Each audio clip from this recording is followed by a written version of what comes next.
ఎందుకంటే గత ప్రభుత్వంలో 5 ఏళ్ళలో పండగలు లేవు, ఏమీ చేయలేదు, వదిలేశారు.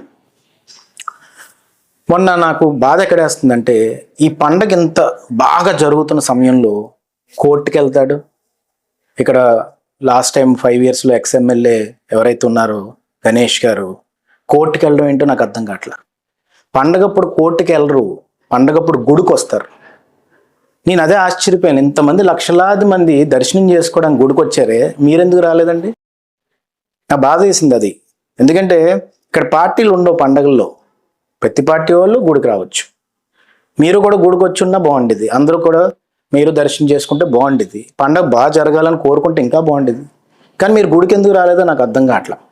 నేను ఒకటే చెప్తుంది ఏంటంటే, మీకు భక్తి భయం లేకపోతే వదిలేసేయండి. కానీ గరగల్ని సంబరాన్ని అంత ఉత్సాహంగా తీసుకెళ్తున్న సమయంలో కోర్టుకి వెళ్ళడం ఏంటండి? కోర్టులో ఏమని చేయడానికి, ఏం సాధించడానికి? ఆ ఆనందాన్ని పంచుకొని ఏం చేస్తారు మీరు?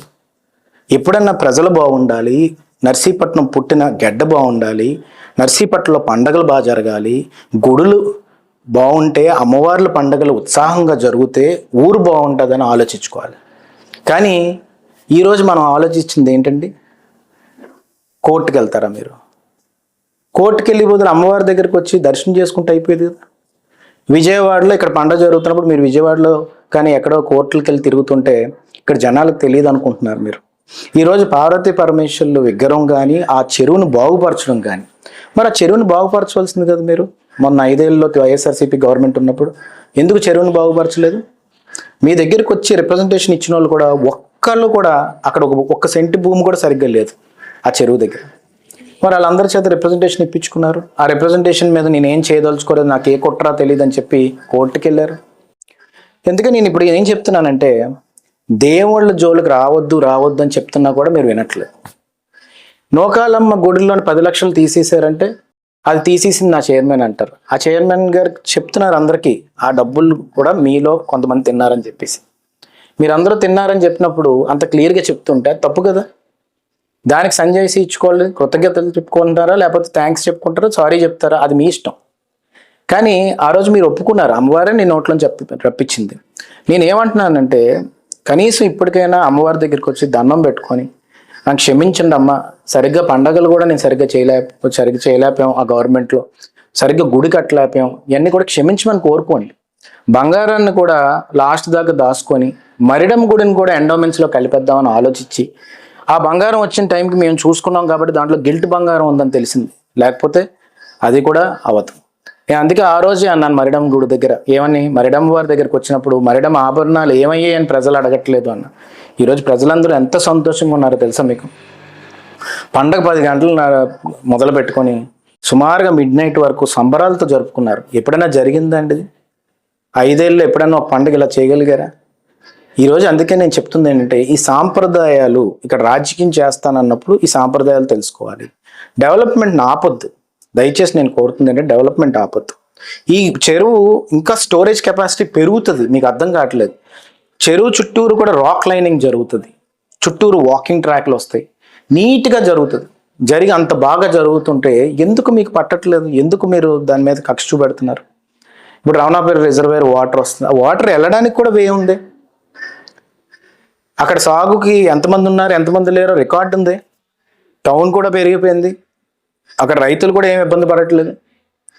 కానీ ఇది ఎక్కడ డెవలప్ అయిపోతుంది? డెవలప్ అవ్వకూడదు. పండగ టైంలో కోర్టుకి వెళ్ళిపోవాలి, అప్పుడు వాళ్ళ మైండ్లన్నీ డిస్టర్బ్ అయిపోవాలి. మేము ఎప్పుడు అలా డిస్టర్బ్ చేసుకోము. పండగను విజయవంతంగా చేసుకోవడానికి ఆ అమ్మవారినే శక్తి ఇస్తుంది. కాబట్టి నేను దయచేసి కోరుకుంటున్నాను, పండగలో ఇంకా ఏమైనా సందర్భాలు ఉన్నాయా మైక్రోస్కోప్లో పెట్టి చూసి దాన్ని వైరల్ చేసేద్దాం. వైరల్ చేస్తే అయ్యన పోతరికి చెడ్డ పేరు వచ్చేస్తుంది. ఇంకా భ్రమలో ఎలా ఉంటున్నారో నాకు అర్థం కావట్లేదు. నేను చెప్తున్నాను కదా, మీ చాప్టర్ క్లోజ్, సమాప్తం అయిపోయింది. ఇంకా ఎందుకు నేను చెప్తున్నానంటే, దేవుడి జోలికి రాకూడదు. రాజకీయం చేయొచ్చు, అందరితో చేయొచ్చు, కానీ దేవుడి జోలికి రాకూడదు. మీరు దేవుడి జోలికి వచ్చేసారు.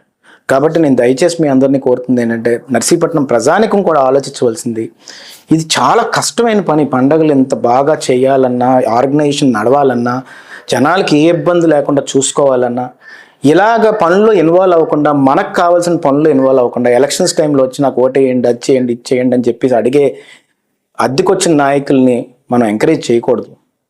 ఎందుకంటే నా బాధ ఎక్కడ వేస్తుందంటే, అంత పీక్ టైంలో పండగ జరుగుతుంది, అంత పీక్ టైంలో మంచి ప్రోగ్రామ్స్ జరుగుతున్న సమయంలో కోర్టుకి వెళ్ళి పెళ్ళి అయ్యాలన్న ఆలోచన నాయకత్వ లక్షణం ఉండే వాళ్ళు ఎవరికి జరగదు. కానీ ఆయన చేశారు ఆ వ్యవహారాన్ని.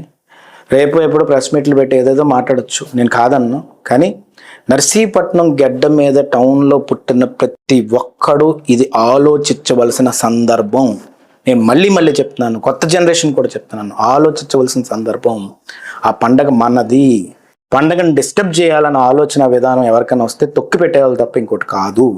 కాబట్టి దయచేసి మీ అందరినీ కోరుతుంది ఏంటంటే, మీరందరూ కూడా రేపు రానున్న రోజుల్లో తెలివిగా ఆలోచించి నర్సీపట్నం డెవలప్మెంట్ని ఆగకుండా చూసుకోవాలి. మున్సిపాలిటీ కూడా 32 కోట్ల పైన డెవలప్మెంట్ వచ్చేస్తుంటే ఎవరికి కూడా అర్థం కావట్లేదు, ఎక్కడి నుంచి తెస్తున్నారు డబ్బులు. అంటే గవర్నమెంట్ డబ్బును తెచ్చే సత్తా ఉండే నాయకుడు అయ్యన్న పాత్రుడు గారు. అలాంటి నాయకుడు వచ్చారు కాబట్టి ఈరోజు నర్సీపట్నం బాగుపడుతుంది. ప్రతి ఓటుకి ఒక వాల్యూ ఉంటుంది. ఆ ఓటు విలువైందనేది ఈరోజు ప్రతి ఒక్కరు తెలుసుకుంటున్నారు. కాబట్టి రేపు రానున్న రోజుల్లో అందరికీ మంచి జరుగుతుంది. అన్ని విధాలుగా కూడా రేపు రానున్న రోజుల్లో మీరు అందరూ బాగుపడతారు. అయ్యన్న పాత్రుడు గారు సత్తా ఉన్న నాయకత్వంలో జరుగుతుంది. ఇప్పటికీ కూడా పండుగ ఇంత బాగా జరిగిపోయిందని తెలిసి అయ్యన్న పాత్రుడు గారి మీద తప్పుడు ప్రచారం చేయాలని చెప్పి ఈరోజు ఇక్కడ ఎక్స్ఎమ్మెల్యే మళ్ళీ ఇంకోటి ఏదో ప్రచారాలు చేస్తున్నారు. ఇవన్నీ చూసి చాలా బాధ అనిపిస్తుంది. ఇదేం రాజకీయం, ఇంత దారుణమైన రాజకీయం ఎప్పుడు నేను చూడలేదు. ఇంట్ల మీదకి వచ్చి అరెస్టులు చేశారు, తట్టుకున్నాం. ఇంట్ల మీదకి వచ్చి ఆడవాళ్ళని ఏడిపించారు, తట్టుకున్నాం. భూములు డిస్టర్బ్ చేశారు, తట్టుకున్నాం. బిజినెస్లు లేకుండా చేశారు, తట్టుకున్నాం. ఈరోజు అధికారం వచ్చిన తర్వాత మంచి పని చేద్దాం అనుకుంటే అడ్డుకుంటున్నారు, ఇది తట్టుకుంటాం. కానీ నర్సీపట్నం ప్రజలు ఎంతవరకు తట్టుకుంటారనేది మీరు ఆలోచించుకోవాలి.